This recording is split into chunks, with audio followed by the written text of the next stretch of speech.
आजकाल मी बघतोय सोशल मीडियावर आणि जिम मध्ये भरपूर सारे लोक ड्राय स्कूप सप्लिमेंट घ्यायला लागलेत आणि ही नॉनसेन्स कन्सेप्ट आजकालची यंगस्टर पण करायला लागलेत. आपण mostly protein, pre workout, creatine, glutamine हे पाण्यात मिक्स करून घेतो.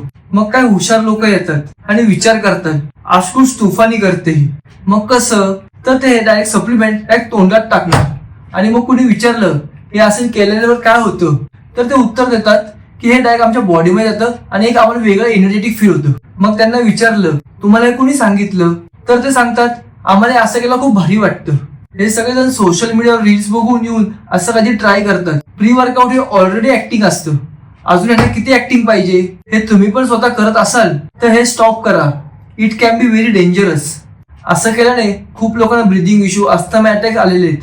त्यामुळे अशी काही तुफानी करायला जाऊ नका की जेणेकरून तुम्हाला त्रास होईल. त्यातले काही पार्टिकल्स तुमच्या लंग्स मध्ये जाऊन अडकले तर खूप मोठा त्रास होऊ शकतो. स्पेशली यंगस्टर, ह्याच्यामधून फायदा 0 आहे पण नुकसान खूप आहे. असं काय करत असाल तर कृपया करून स्टॉप करा.